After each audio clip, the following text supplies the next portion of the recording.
The most intriguing story of the day will be the wide receiver for Marshall, Randy Moss, who I did not see right there. What happens with him? Well, the off-the-field concerns certainly are there. Not on the field. Of course, Marshall dominated the Mid-American Conference. Those 44 touchdowns really stick out. He was a man among boys when you talk about how he dominated cornerbacks in the MAC. But those off-the-field concerns, and really as a wide receiver, he still has to develop the skills, getting off press coverage, route running. But for Pro Bowl talent, he may be a man among boys, as you say.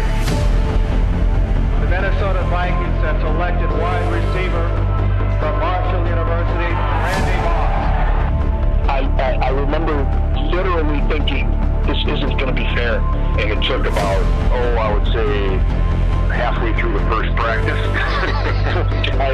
Before guys realized when he was at full speed, what he was capable of.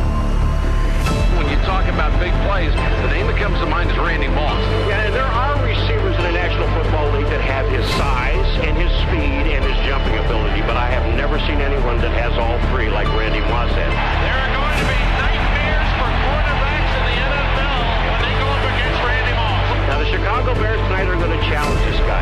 What I mean by that is they're going to put two people on him. Cunningham, short step for Moss. They're going to see how tough he really is. They're going to pump him and be physical with him at the line of scrimmage. Randy Moss just got rid of Walt Harris. To be honest with you, I thought getting up in his face might be a way to stop him a little bit, but I'm not convinced there's any way now. Teams were never really able to stop him. You could definitely tell that he had some type of ability that was above and beyond, which a normal guy coming in would be able to do.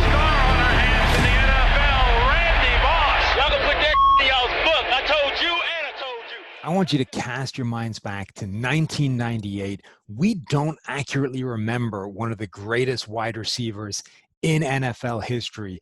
Rookie Randy Moss comes into the league and is just immediately the best wide receiver in football. And look, if you missed Minnesota Vikings Randy Moss, you missed the best Randy Moss. I know that he had the 23 touchdowns in New England in 2007 with Tom Brady, but I don't think that Randy Moss in New England was ever as good as Randy Moss was right from the get-go with the Vikings in 1998. In this podcast, you're going to hear the voices of some of the people that were there back in 98 and have some cool firsthand insight into that rookie Moss season. We talked to Pete Bursich, who was a Vikings linebacker at the time. I've always said that on draft day, there's only one guy that's happy, and that's the guy who was picked number one, and everybody else behind him felt they should go higher. After his playing career, he became an assistant coach of the Vikings, and he's been on the Vikings radio network since 2007. We also talked to Robert Smith, the running back on that 98 team. Now Randy was going to be a part of it.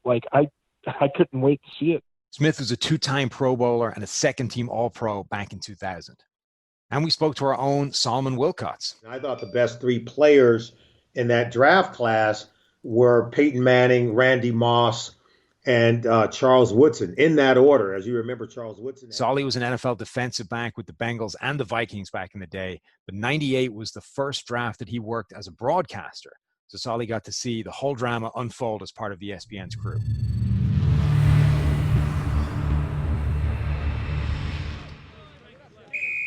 Growing up, when we were less experty about football, what did they say? Like, wide receiver takes 2 or 3 years to figure it out, right? And yeah. Moss literally, right from the get-go, just dominated.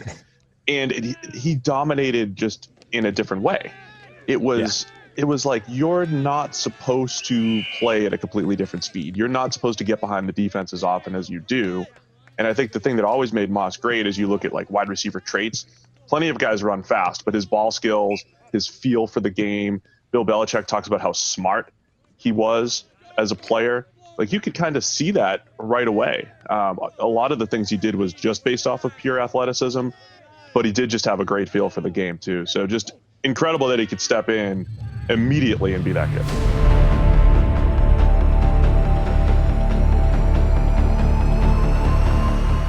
Chris, his mother says it's fulfilling a lifelong dream for him. Randy Moss playing along with his brother Eric, and it's going to be with the Minnesota Vikings. Congratulations, Randy. Did you think it was going to take this long, though? No, I really didn't, but we all sat in the room looking at the TV, and we just waited on the right call to be made. So Coach Green made the right call, and I'm happy now I can just be there with my brother. Minutes ago, you were talking with Dennis Green, and what did he have to say? What did he tell you?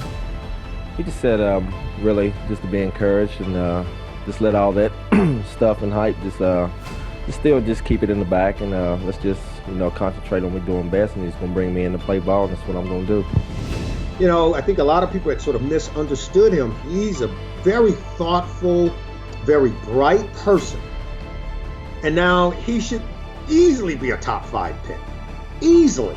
And now he's watching himself plummet down the draft board because of rumor and innuendo. And I think sort of the Randy Moss that a lot of people saw, the mercurial Randy Moss, the guy who was maybe a little disgruntled, we got to understand that he was living and carrying things with him that most young men at that age didn't have to carry.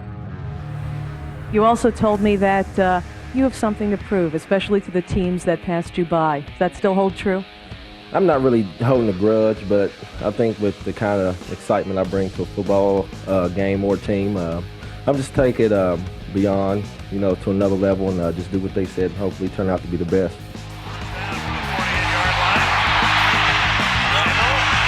Again, adjusting his Moss, and then Randy Moss squeezes his way in for the touchdown. It is unbelievable. He just throws it up, and these guys catch the football. This is like a circus out here for these guys. Randy Moss is the best young receiver that I have seen, maybe ever. I come ready. I came out the womb, I was ready. Tell him, mama, I was ready. That's why you had me. You didn't see him in mini camp, and then all of a sudden he comes out in camp, and in half a practice you're like, yeah, this guy's a force to be reckoned with. And it was the consistency, practice after practice after practice, he would do these things. And then you take a we'll see attitude, you get into the preseason and the kid's just lighting it up. And then you're thinking, okay, well, let's see what happens in the regular season. And, sure enough, he did. Spread out by Johnson, deep down the left sideline for Moss. He juggles, he's got a touchdown! There are going to be nightmares for cornerbacks in the NFL. We've got a star on our hands in the NFL, Randy Moss. He changed the game. Like he changed the way people play in a way these guys don't or didn't. Next year, the next draft, Green Bay drafted 4 defensive backs, including their first 3 picks. You talk about how it's not a bad plan to double up at certain positions.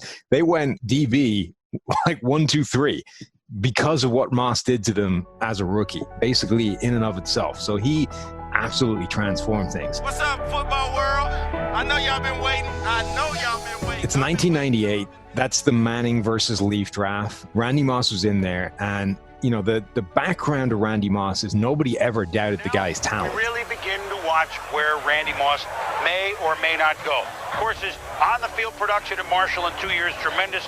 Look at the touchdowns, 44 TDs, most of them in the last 2 years, 25 touchdowns. He was a phenomenal receiver all the way, but off-field issues. However, to boil it down, high school days at West Virginia, 2 counts of misdemeanor battery. That pretty much nixed him. He was on his way to Notre Dame.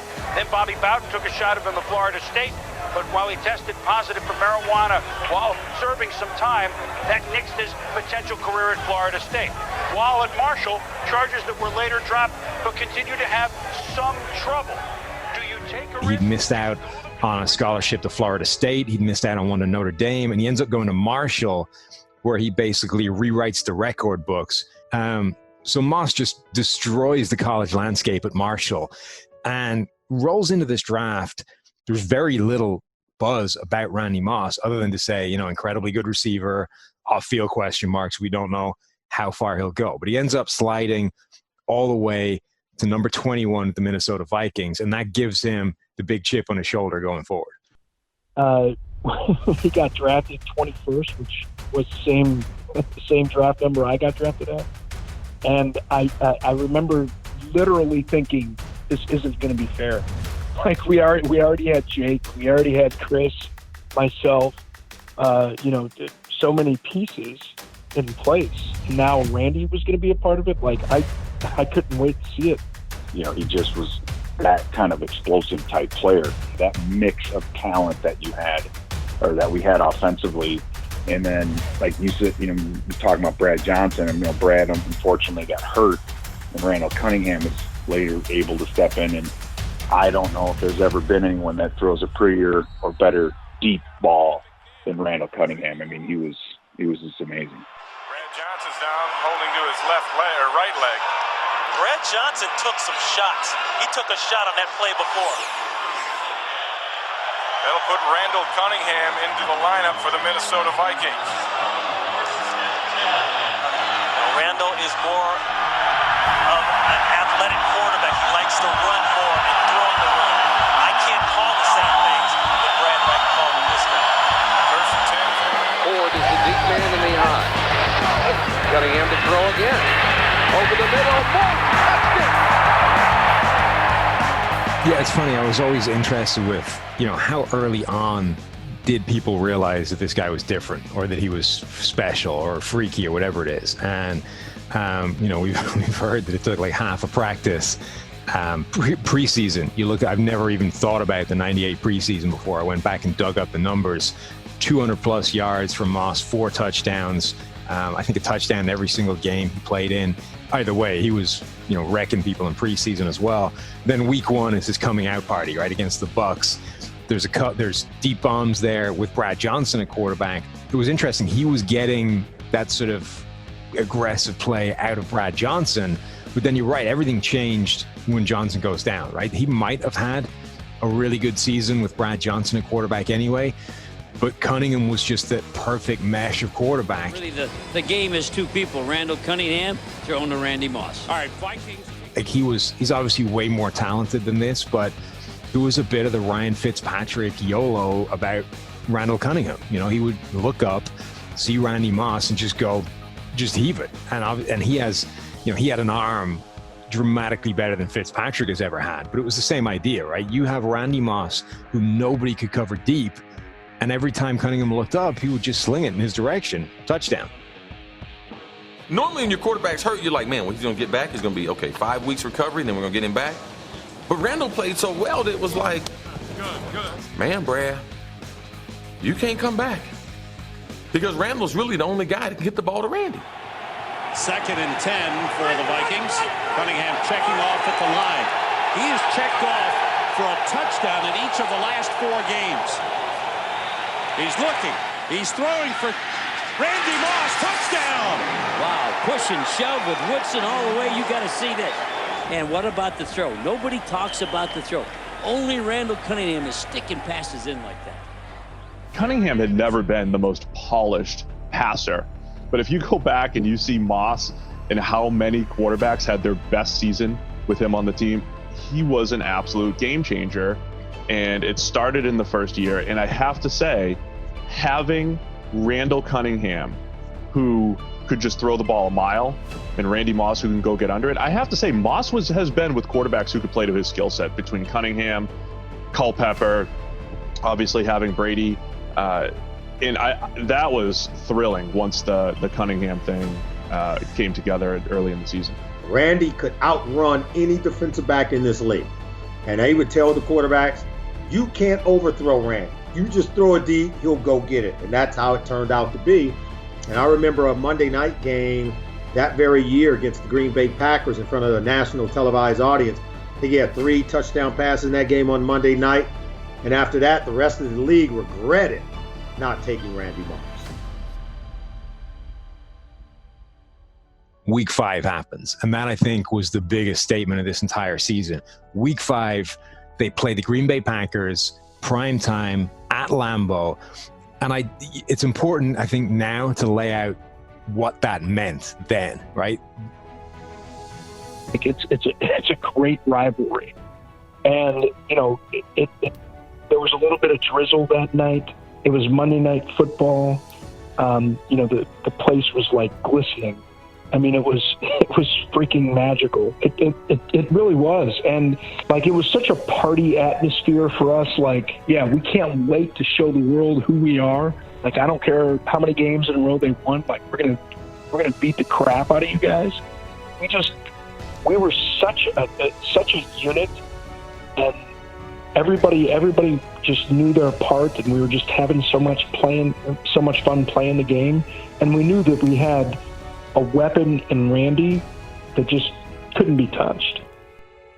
Yeah, that was the true test. And, I think the Packers thought they had a chance because it was on grass and it was muddy and slippery and rainy, and, all those things to slow the game down would put those things in their favor. And I know in my playing career, at least, and I've been around the Vikings now, it's my 25th year, but that game probably was my favorite game I ever played in. Back then, Lambeau Field was a fortress. They did not lose Green Bay at Lambeau Field, ever. They hadn't lost a game at home since 1995, September 1995. This is 98. And they went in there. This was a good defense, and Randy Moss just lit them on fire. It's like, here's this guy, and he broke out. How good is he going to be? Oh, my gosh, he's doing it during the regular season. Oh, boy, now it's Monday Night Football against the Packers. And he's still unstoppable. He's still playing football that just looks different from everybody else, even against the Packers. 5-0. They're the only unbeaten team in the NFC, and they've come into Lambeau Field and handed Green Bay a defeat for the first time in Green Bay since September 3rd, 1995. 25 regular season games and 4 postseason games, and the Vikings have come in and routed the Packers. Final score 37-24. We will wrap it up. So you fast forward a bit through the season. Week 12, they play Green Bay again. Moss has a casual 8 for 153 and a touchdown.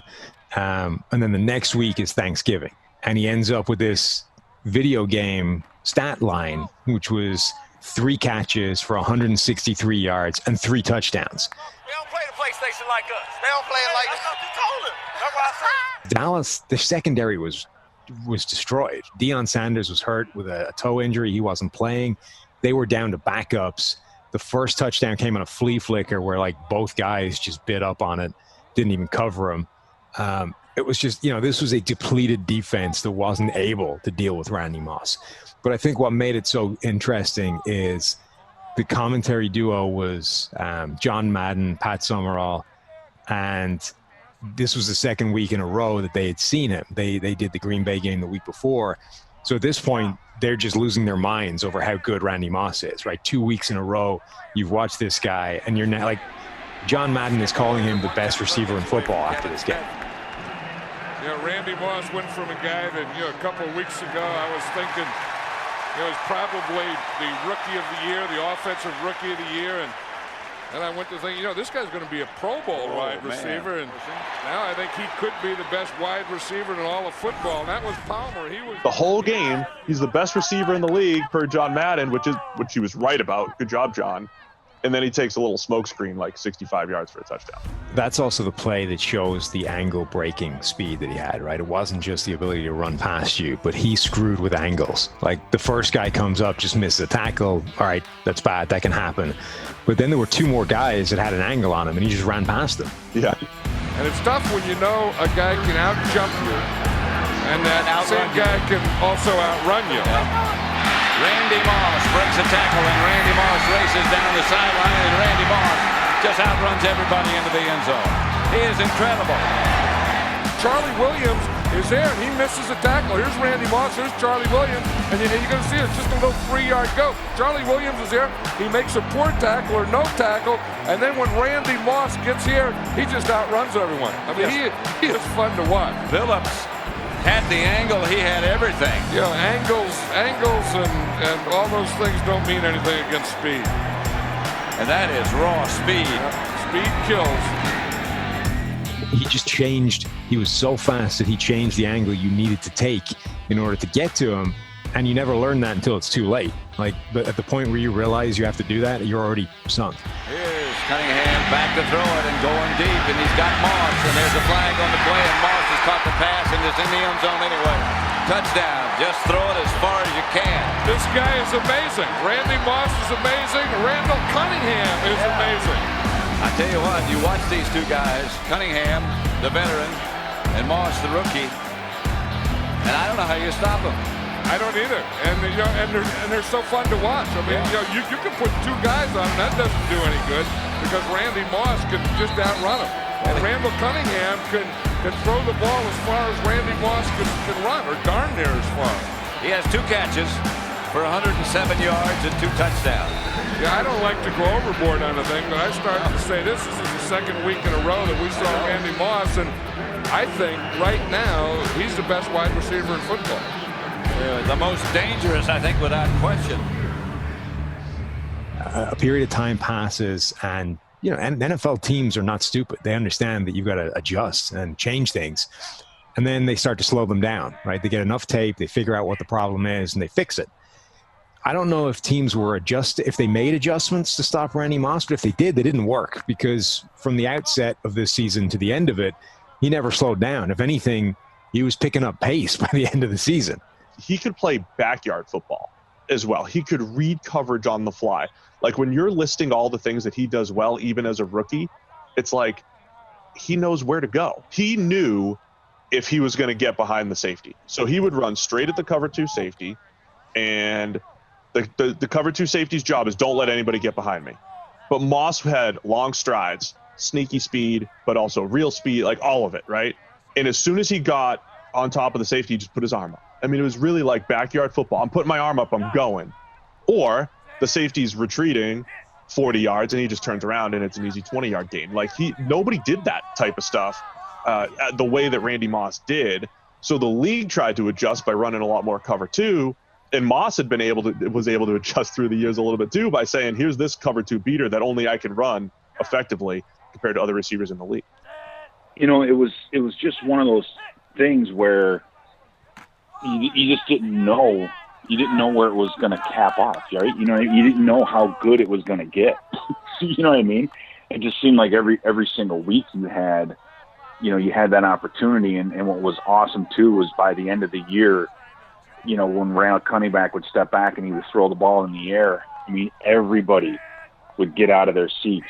Even if you were a player, we're on the bench because you can't quite see the field all the time with guys in front of you. But as soon as you saw that ball go up in the air, everybody stood up to see what this kid was, going to do next. Carter in motion. Cunningham looking and finding Randy Moss for a Minnesota 6. Well, Randy Moss is going to do a lot of things that you've never seen before in the NFL. This could be one of them. Yeah. I mean, he is so big, and he's so fast. He runs a 40 and 4.2, and he's also a lot stronger than you think he is. And he's taller than you think he is. And I think he's tall to begin with. Yeah, he's like 6'5". Yeah. When he gets up, you have to look up to him and say, hello, Mr. Moss. So, Steve, are we ever going to see something this crazy again, like Randy Moss coming in and just dominating so thoroughly from day one? I mean, you could never say never with that type. But even so, like, who's the most comparable player to him is probably Calvin Johnson. Right. Through the years, right? Calvin Johnson or Julio. Or Julio, right? And even those guys didn't change the league necessarily. No. They came in at a different time. They came in more of a pass-heavy time as well, so teams are already trying to stop that. It's going to be really difficult to do. And the other thing is, because of Moss, the league was better prepared to deal with those guys, right? Yes, they'd seen absolutely. it before. They'd figured out how to start to slow that down. But look at Calvin Johnson, right? Rookie season, 750 yards and 4 touchdowns. It took him until year 2 to have a dominant season, and year 4 or 5 to put up the sort of Moss type numbers. Like, we've seen receivers hit the ground running, but it's a sort of, oh, that guy's a Pro Bowl level player. Not, oh my God, that guy's better than Jerry Rice immediately. Yeah, well, I mean, but there's no such thing, I guess, as bounded talent. Like, there's always somebody better, right? There are generational talents, and he certainly was one. But to say that it'll never happen again, I'd be crazy to think that it couldn't. But I sure as heck would like to see it, just because it'd be so much fun.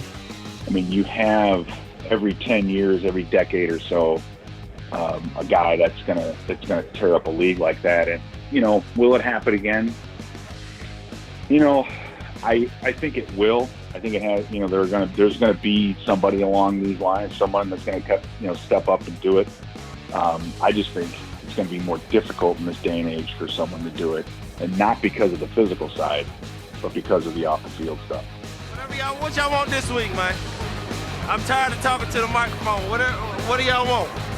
We're trying to get to the playoffs. That's all I can tell you. Hit him right in the head, shake it, Mike. Let's go. Watch out, cameraman.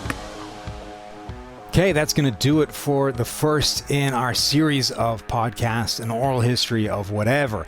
This one has been rookie Randy Moss tearing the NFL to pieces right from the get-go. We hope you've enjoyed it. We put a lot of work into this. I think the result has been extremely good. We're really happy with it. But let us know. Send us a message. Send us an email, podcasts@pff.com. Let us know, A, if you like this, if you want to hear more of them. B, what you would like to see covered. We've got a ton of options we're working on behind the scenes, but you can let us know what your suggestions would be on things to cover.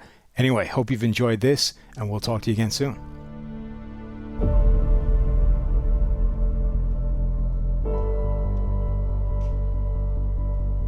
Also want to give a thank you to everybody we spoke to for this. To Robert Smith, Minnesota Vikings running back, huge thank you. To Pete Bursich, Minnesota Vikings linebacker, then coach, then radio guy. To Dixon Edwards, a linebacker that was on that team that gave us a lot of useful info. And of course, to our own Solomon Wilcots, who gave us some great behind-the-scenes info on that whole draft. Not to mention Tyler Sovchek, our audio guru that's put all this together. None of this would have been possible without him, so thank you to all those guys as well.